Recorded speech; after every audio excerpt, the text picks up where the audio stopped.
Hello and welcome to Twist List. Today we are looking at 10 stories that show the weird side of Thomas Jefferson. When it comes to America's founding fathers, there's no one more captivating or controversial than Thomas Jefferson.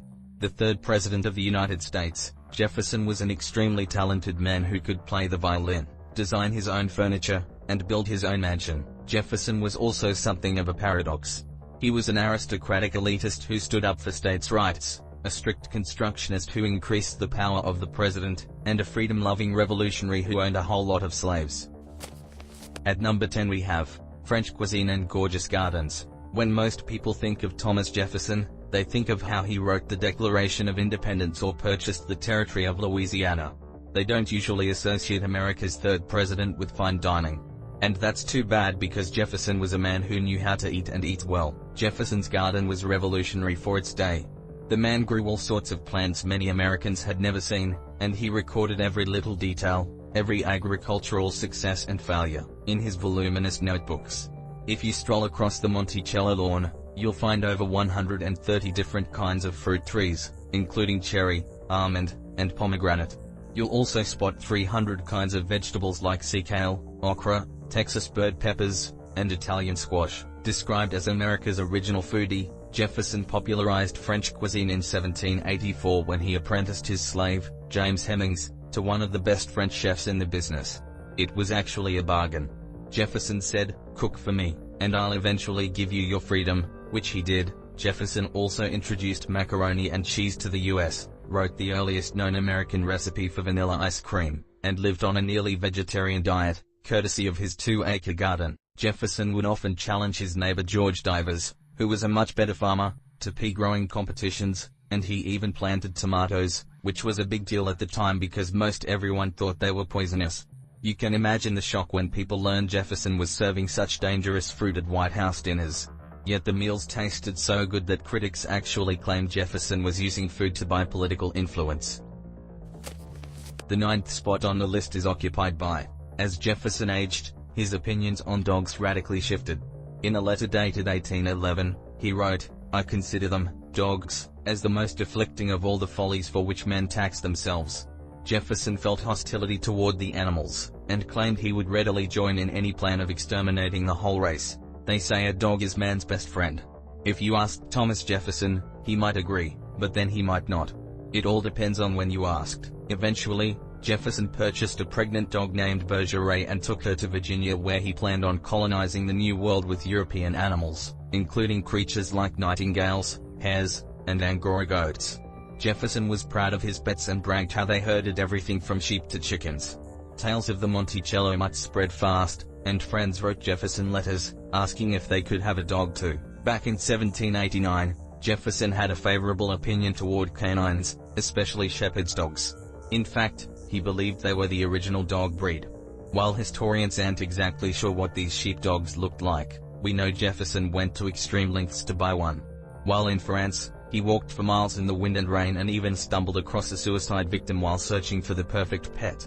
According to Jefferson, it was worth the trouble because sheepdogs were the most careful, intelligent dogs in the world. However, Jefferson was a strict disciplinarian. After buying a shepherd's dog named Grizzle, he decided its descendants were too troublesome, so he killed them. Even worse, he ordered his foreman to execute all of his slaves' dogs because he didn't want them eating his sheep. His odd opinions on dogs. Number 8 on our list is, the two also got a glimpse of Shakespeare's chair. Supposedly, this was the actual chair Shakespeare used to sit in, and the two Americans cut off a slice as a souvenir. According to Adams, everybody took a piece home, but Jefferson was skeptical. If this really was Shakespeare's chair, then like the relics of the saints, it must miraculously reproduce itself. Jefferson and John Adams had the biggest bromance of the 18th century. The two met in 1775, and after that, they were best buds for life. Sure, there was a nasty period where Jefferson called Adams a hermaphrodite, and Adams took a potshot at Jefferson's family tree, but every relationship has its rough patches, right? A Shakespeare fanatic, Jefferson watched Macbeth and The Merchant of Venice in London, but he believed the best way to enjoy the bard was by reading his plays, not watching them. Jefferson owned his own Shakespeare concordance and plenty of annotated plays, once declaring, "Shakespeare must be signaled out by one who wishes to learn the full powers of the English language." When the two weren't bickering, They were working on the Declaration of Independence or hanging out in France. They were so in sync they even died on the same day, the 4th of July, no less. And while they had different opinions on politics, both Jefferson and Adams agreed on one thing: Shakespeare was awesome. Adams was a fan too, and when the duo met up in England in 1786, they decided to drop by Shakespeare's house.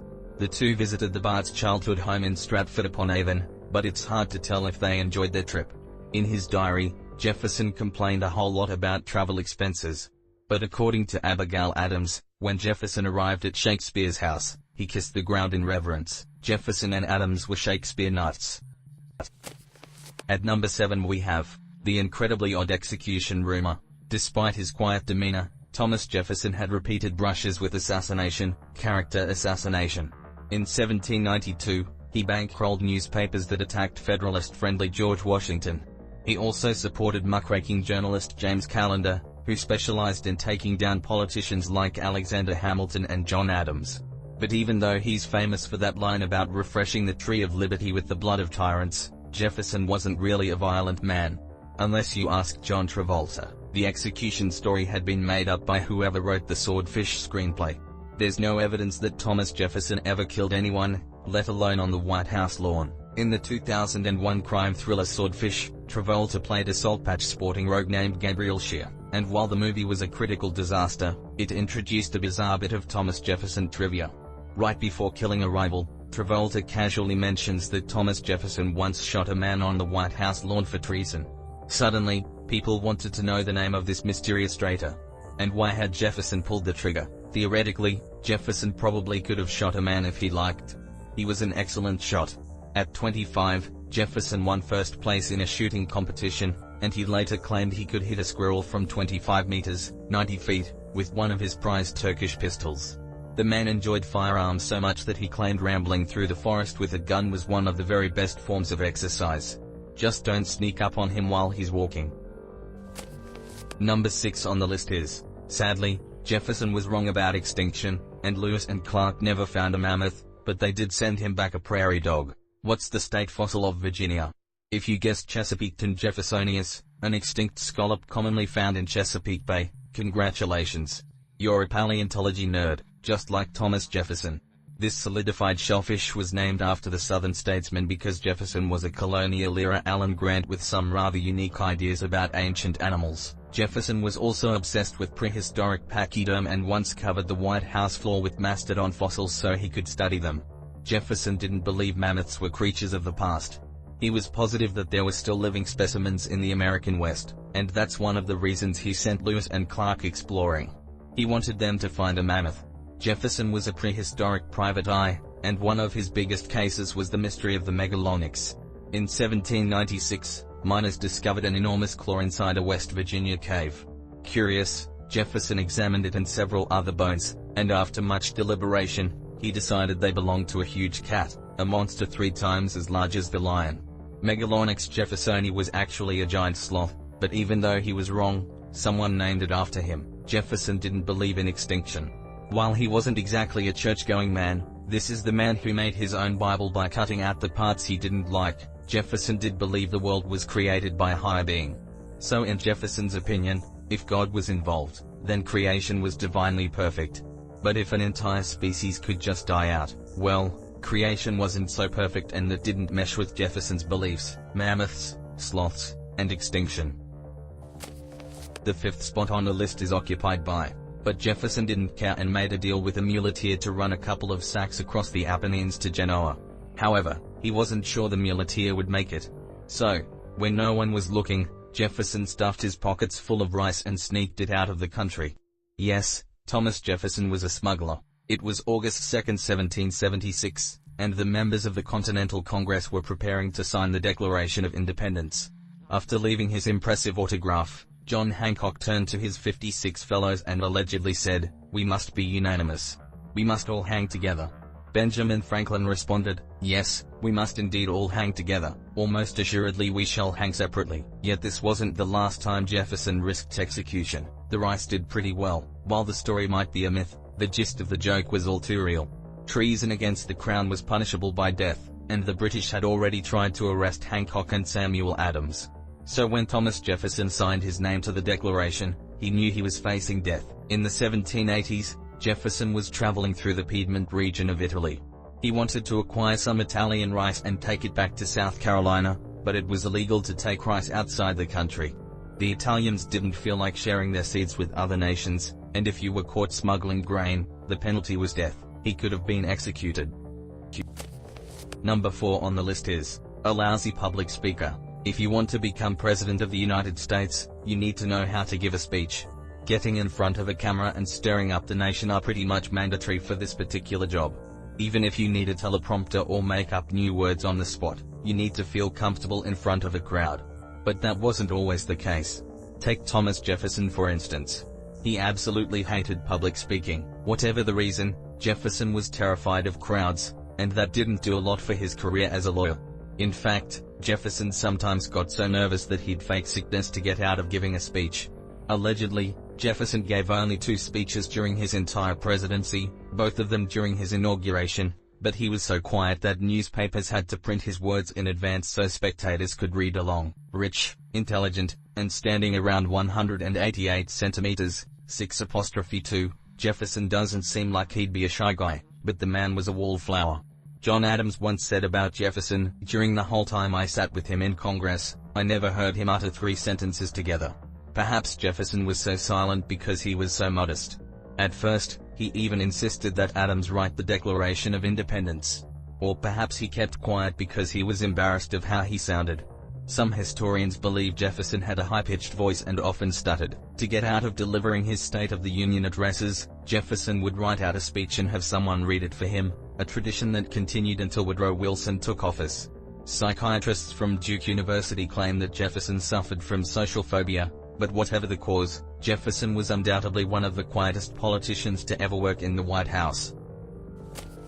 At the 3rd place we have, 2 years later, the cheese inspired the U.S. Navy to bake a mammoth-sized loaf of bread for the president. Jefferson brought the loaf into the Senate building where he and the senators feasted on beef, bread, and alcohol. There's debate whether or not the mammoth cheese made an appearance, but let's hope not. The thing was 2 years old. John Leland was a bit of a misfit. He was a Baptist minister and a die-hard Democratic Republican who lived in Massachusetts, a Federalist state that wasn't exactly Baptist country. Perhaps that's why Leland was a Jefferson fan. In 1802, Leland asked the women of his congregation to make the biggest wheel of cheese possible, creating it without any milk from Federalist cows, of course. The ladies obliged and milked about 900 pro-Jefferson heifers. After they were done churning, they'd created a 550-kilogram, 1,200 pounds, monster, and written into the cheese were the words "Rebellion to tyrants is obedience to God." While the newly elected president often criticized organized religion, Jefferson promoted religious tolerance and thought everyone should be treated equally despite their beliefs. Leland appreciated Jefferson's stance on religious freedom, at least where Baptists were concerned, and he wanted to thank the president by making him a humongous wheel of cheese. When the cheese was ready, Leland carted the wheel to the White House and presented the cheesy beast to the president. Jefferson was pleased and gave the Baptists $200 for their hard work. Federalist papers made a big stink about it and dubbed the wheel the mammoth cheese. They were referencing Jefferson allocating government funds to research woolly mammoths, a move the Federalists opposed, and the newspapers meant the nickname as an insult. But everyone thought it was a great name, and soon everyone was using the word mammoth to describe really big things, the mammoth cheese. At the 2nd spot is, the Lewises probably would have gotten away with their crime if an earthquake hadn't struck the very next day. The tremors destroyed the fireplace, putting out the flames and saving some of the body parts. 2 months later, somebody spotted a dog with George's head in its mouth. When it comes to slavery, Thomas Jefferson's words didn't always match up with his actions. We all know about his slave mistress, and we've read how he intentionally ripped families apart. But on the flip side, Jefferson condemned the institution in an early draft of the Declaration of Independence. These conflicting stories have led historians to debate whether Jefferson was a monstrous dictator or a benevolent master. But while Jefferson bought and sold human beings, at least he didn't murder them. Drunk and angry, Lilburn ordered a 17-year-old slave named George to fill a pitcher of water. George dropped the jar, and the brothers snapped. Lilburn and Isham dragged George into a plantation kitchen, chained him to the floor, and ordered their other slaves to build a fire. The brothers were arrested for murder, but after they skipped bail, the duo made a suicide pact. Things didn't go as planned. The brothers intended to shoot each other, but before they could fire, Lilburn accidentally shot himself and quickly bled to death. Freaked out, Isham took off running, only to be arrested a second time for assisting a suicide. Isham never made it to trial. The sinister Houdini escaped once again. His nephews, on the other hand, were a little more bloodthirsty. Lilburn and Isham Lewis were Kentucky farmers with financial difficulties and a fondness for alcohol. Whenever they started drinking, the two turned into monsters, and things got really bad on December 15, 1811. No one knows what happened to Isham Lewis. Jefferson preferred not to talk about the scandalous affair. Lilburn pulled out an axe and chopped off George's head. The brothers then ordered the slaves to dismember the body and toss it in the fireplace, his murderous nephews. And finally, at number 1. But Jefferson did more than just right. He sent Buffon a cougar pelt in mastodon fossils, but the Frenchman wasn't impressed. Then Jefferson proposed mailing Buffon a moose. The Parisian didn't believe such a mighty creature could live in the soggy climes of North America, so if Jefferson could find a monster moose, Buffon would recant his theory. Count Georges Louis Leclerc Buffon was the curator of the King's Natural History Cabinet in France and the author of the monumental science encyclopedia Histoire Naturelle. When this man spoke, everyone listened. That's why Thomas Jefferson was ticked off with Buffon's theory of New World degeneration. The theory gained mainstream acceptance across Europe and was promoted in everything from textbooks to poetry. This didn't sit well with U.S. Ambassador to France Thomas Jefferson. He considered Buffon's theory economically dangerous. Why would anyone want to move to the US if their kids would grow up as scrawny little wimps? Why would anyone want to trade with the country offering subpar goods? This was a serious matter, and Jefferson dedicated years to putting Buffon in his place. Jefferson immediately wrote his friends for help, and the governor of New Hampshire knew a hunter who'd recently bagged a behemoth. The governor sent the moose to Jefferson, but the trip wasn't exactly smooth. It took 2 weeks for 20 men to carry the cadaver through huge snowdrifts, and the body started to rot. Even worse, the antlers disappeared. Thinking fast, the governor included a few replacements. They belonged to a deer, an elk, and a caribou. According to Buffon, North America was a marshy continent that had recently arisen from the waves. Thanks to all that moisture, New World wildlife was inferior to European plants and animals. They were smaller, more delicate, and spawned pathetic little runts. And the same thing applied to people. Buffon believed that Native Americans were stupid and lazy thanks to the humid atmosphere, and other scientists claimed that European immigrants would give birth to physical and intellectual weaklings. When the decomposed corpse showed up in 1787, Jefferson sent it straight to Buffon, telling him to picture it with more fur and bigger antlers. Surely now Buffon would rescind his theory and give the New World some respect. But before Buffon could publicly disavow his idea, the Count died. Despite Jefferson's best efforts, the theory lived on for 70 more years, sparking intense debate between Americans and Europeans, but nobody was ever as passionate about it as Jefferson. Wanting to disprove Buffon's theory, Jefferson started hunting for the biggest animals he could find, recording their size and weight in his book Notes on the State of Virginia. Even James Madison got into the act, sending Jefferson precise measurements of a Virginia weasel. Madison recorded everything from the color of the spleen to the distance between the anus and vulva. The quest for a giant moose. Thanks for watching. If you enjoyed this video and would like to see more, then please hit the subscribe button.